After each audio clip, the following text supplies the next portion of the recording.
Hey viewers and viewresses, my name is General Red Strategist and welcome back to So You're Being Hunted. This is episode 428. So, back here of course on the North Island if I'm not mistaken, continuing on with our parkour experimentation. I should probably actually have headed to another island just before I started recording, but it doesn't matter. Just figured I'd stay here for a little bit longer, just in case there's any buildings, any terrain features that I haven't actually tried out yet, in terms of whether I can parkour up them. Because we did find actually a few of them, I think, in the last episode as I was yammering on about games and game design and all that. But yeah, I hope you folks out there are all doing okay and that you're enjoying the old So You're Being Hunted series still and all that. Now, I was actually, thinking, it's sort of kind of continuing the topic of games from the last episode, but I had a particular topic in mind, and in essence, I was kind of looking back on Steam at basically all my reviews that I've left on games that I've played here on the channel before in the past, and I was actually rereading my review that I left on Grey Skies. Do you remember Grey Skies, ladies and gents? The indie game that was about 7 or 8 hours long, which is basically a flawed but nonetheless kind of enjoyable adaptation of H.G. Wells' War of the Worlds. If you don't remember that, go and check it out on the channel. Basically, just search General Red Strategist Grey Skies, and it'll come up. You'll find it, and yeah. So basically, for anyone who doesn't know, it was essentially a video game adaptation of the War of the Worlds. Now, it's not the first time, of course, that there have been games based on that particular story, but this one, Grey Skies, was interesting in that it was a kind of stealth game, third-person stealth game. Bit of action, few action elements thrown in, and if you watched it, you remember it was not a perfect game. It was a game that had a lot of flaws to it. Namely, the main thing was that it just needed more polish and attention to detail in parts, and some of the game mechanics were pretty basic, admittedly, from time to time. But it was a game which, in spite of that, I did come away from it thinking, I'm glad I played it. And I would say that, I mildly enjoyed it on the whole, even if it wasn't great kind of from a more objective or technical point of view. That's the thing with a lot of indie games that you encounter, both on Steam as well as on other platforms. Quite often they're not amazing, but you still can enjoy them for what they are, which is fine, I guess. And Grey Skies was very much one of those games that fit into that. And I probably said this as I was playing Grey Skies, but I haven't seen a great number of games based on H.G. Wells' War of the Worlds, and I've probably said that here on the So You're Being Hunted series before, because I've talked about War of the Worlds in the past during this series, a long time ago. But when I did, it was usually because I was talking about movie adaptations of the story and whatever else have you, and then talking about H.G. Wells more generally and his work. And but at the moment I was kind of thinking that, and again, I may have mentioned this before at some point in my So You're Being Hunted series, but I always thought to myself, wouldn't it be fascinating if someone did a kind of stealth survival game in the vein of So You're Being Hunted, set in this kind of English countryside kind of setting, except instead of obviously robots, the enemies are the aliens in the tripods from War of the Worlds. Wouldn't that be quite something? I'm not sure kind of how necessarily it would fully work, but it'd be like, at certain times in certain areas of the map, you have to watch out for the alien tripods as they're stalking the landscape and whatever else have you. I always think to myself, that would be fascinating as a game if someone could actually do that.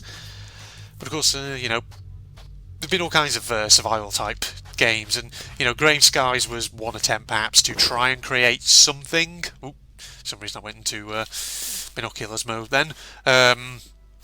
There was, it was very much an attempt to try and create something sort of in that vein. So it's funny because, Grey Skies sort of advertised itself as being kind of open world, which, well, at least when I last checked on the on the store page for it. One of the tag, well, not one of the tags rather. I'm pretty sure somewhere in the game description it said something like open world, which it really wasn't. Kind of, it was actually still very much a linear kind of game. But yeah, I mean, one thing Grey Skies definitely did do well though was its graphics and its depiction of the UK kind of setting. Thing is, when they did that, their adaptation of Castleton in Derbyshire, it was actually quite a fascinating take on a sort of English rural town. Because the thing is, for anyone who doesn't know, there is a town in Derbyshire called Castleton. Now, I didn't know it existed before playing that game, but in essence, I actually just randomly, once out of general interest, just typed the name into Google and discovered that it's actually, the Castleton that you see in Grey Skies is actually based on a real life location. And although it's not a kind of an actual lifelike recreation of what the town of Castleton actually looks like, there are aspects of it that are clearly inspired by it, and which are sort of based on the real life location. So it was quite fascinating to see that, because the thing is, the design that they used for it was just so strikingly English rural. And, I've talked probably on this series before about how I myself grew up in an English rural town. Admittedly, it wasn't Derbyshire, it was Lancashire, which is over in the northwest. But yes, it was good to actually play a game like that and just see that kind of English countryside setting kind of rendered into a 3D computer environment. And that kind of reminds me as well of another game I've played, which is set in the English countryside, which is Everybody's Gone to the Rapture. If you haven't seen my playthrough of that one, again, you just search for it on YouTube, General Red Strategist, Everybody's Gone to the Rapture, you'll find it. And that was actually a very noteworthy game as well. Very beautiful graphics, that one. And that game also, I think, really captured the essence of kind of an English rural country village. And so I'd be fascinated, if someone was to make a kind of War of the Worlds survival game in the kind of vein of Surrey Being Hunted, with these kind of rural settings, maybe with the kind of graphics that you saw in things like Grey Skies or Everybody's Gone to the Rapture. It'd be fascinating. And that's, something that I just wanted to kind of get off my chest right now, because I can and all that. Because why the hell not, eh? But, that actually is raising a kind of more interesting general question as well, which is, if you could make a game, what would it be about and all that? And that is perhaps one of the ideas that I would possibly have in mind. Because, it would be interesting as well, perhaps, to see other adaptations of H.G. Wells' novels, rather. I'm kind of wondering, what could you do based on other H.G. Wells games? I keep saying games, novels, even. Because there's all kinds of ones, and again, I've talked about H.G. Wells before here on Surrey Being Hunted, because I've read a few of his sci-fi novels, and some of them are quite fascinating. They have very interesting premises to them, and they would make for really interesting storylines if you were to try and see if you could implement them into a video game environment. Shut up, Balloon. You done? Yes, you are. There you go. Right, get out of here. Okay. God, you're flickering that searchlight beam right at me, aren't you? Okay. But yeah, what other H.G. Wells novels would be interesting if adapted into video games? I just thought maybe The Sleeper Awakes would make for a quite interesting one. For anyone who doesn't know, The Sleeper Awakes is the novel where it follows a Victorian man who I think falls into like a coma or like a deep sleep, like a trance-like state, and then wakes up 200 years later, supposedly, in a kind of future where he finds that investments made in his name have made him effectively the richest man on the earth, but that money is being looked after by this council, who are basically using it to, in essence, kind of exert control over the world and kind of rule everything with an iron fist. And so then he basically becomes this kind of revolutionary hero figure, standing for the enslaved masses, and he ends up joining the revolutionaries, but then only later on discovers that one of the revolutionaries, a guy called Ostrog, is actually just as bad as the ruling council, because he actually harbours kind of ambitions of power of his own. So I always thought that would make for a good video game adaptation. You know, maybe like an action game fighting the revolution, or even just like a survival game, evading the ruling council, making choices about who you go with in terms of who you side with in the revolution. Do you side with someone whose rule will ultimately turn out to be beneficial, or do you side with someone who is actually just a power-mongering maniac? Though, to be honest, actually, having said that, I don't know, that kind of choice, I'm pretty sure there's a Far Cry game, isn't there, which actually had something similar to that. Was it Far Cry 5? Which was the Far Cry game with Pagan Min in it? I've never actually played any Far Cry games before, but I know bits and bobs about them. And I know there's one of them where you're set in like a fictitious Southeast Asian country, is it? It's ruled by a guy called Pagan Min, who's just a brutal dictator. But there's like a revolutionary movement. However, there's like two key figures within it, and you side which one you go with, but they both ultimately turn out to be pretty bad. So something like one of them, I think, turns out to be like a religious nutcase who basically wants to set up a theocratic state, whilst I think the other one is somebody who is very much that kind of ends justify the means type of person, and so you go along with them and they end up like recruiting child soldiers and drug running and things like that, if I'm not mistaken. Again, my knowledge of Far Cry games is, you know, patchy at best, but I have heard bits and bobs.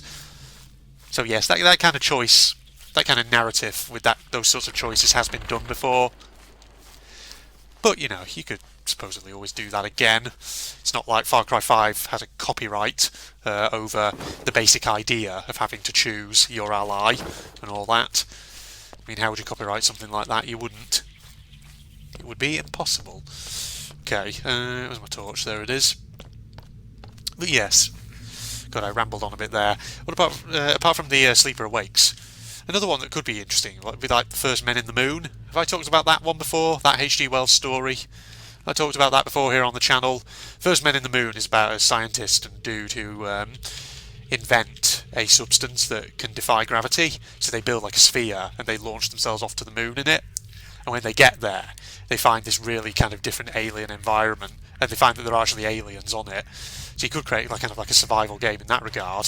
Find your way back to the sphere, to the anti-grav sphere, so that you can get safely back to Earth or whatever, and evade all the evil aliens in the process. Actually, I haven't said that. In that story, the aliens weren't necessarily evil in The First Men in the Moon. They were just kind of perceived that way because, of course, they couldn't really communicate with the humans, so as a result there was just miscommunication and misunderstanding and all that. Though the implication by the end of The First Men in the Moon, spoilers, but, well, I say spoilers, we're talking about a novel here that came out in the fucking late 1800s, so, you know, if you haven't read it by now, then good God, you're slow. But in the end of The First Men in the Moon, one of the two main characters does get back to Earth, but the other one, the scientist who made the anti-grav substance, gets stranded there. And in essence, what kind of happens is basically the scientist who gets stranded on the moon does actually develop a way of communicating with Earth, but it's a one-way form of communication. He can't actually receive messages back. I've just realised I'm actually stuck on this tree. I can only jump. I found another glitch moment here where I seem to be stuck on a piece of geometry on this tree and I can't actually move, which is a bit of an issue. But what can you do, eh? Alright, I mean, I could just get myself killed or whatever, and then I'll respawn back at the jetty, which will be fine. But yeah, it ends with the scientist stranded on the moon. He communicates, but then, like, he's developed a way of communicating with the aliens on the moon. And so it's like he, when he tells them about humans and about kind of human history and what humans are like, the aliens actually become quite scared because they presumably sort of come to believe that humans are basically brutal and nasty, and that if humans come to the moon, they will wipe the aliens out. And so it kind of, the way the story ends is it implies that the aliens, in a fit of fear, basically kill the scientist to prevent him from communicating, or if not that, they destroy his means of communication, basically keep him imprisoned on the moon. Something along those lines. So you could have something fairly interesting there if you had a survival game or whatever. Right, I need to friggin' try and attract some attention here. Because I am friggin' stuck here and I need the robots to kill me off. Because otherwise I'm not going to be going anywhere. Come on. Just fire a few shots like that to attract their attention. Come on. I'm over here. Come round the tree, please. Oh, there you are. I'm right here, bud. No, you need to come round the side, please. All of you. God, surely you must be about to see me, right? There we go. Yes, they can see me. Come on. Damn, you can't even shoot me from that range, can you? Okay, they're all seeing me. Okay, for a second I was worried there. Oh wow, they accidentally just shot each other. I was a bit worried then that... There we are. Yeah, as I was saying, I was a bit worried then that I was stuck in the geometry of the tree and that maybe like they wouldn't be able to shoot me because I'm so glitched in they won't be able to hit me or even see me, but no, we were fine. Alright, so yeah, note to self, if you're parkouring up one of those big trees like that, you can mess yourself up in that respect, so do be a little careful, ladies and gentlemen. Otherwise, you're going to get yourself in a bit of a terrible state, aren't you?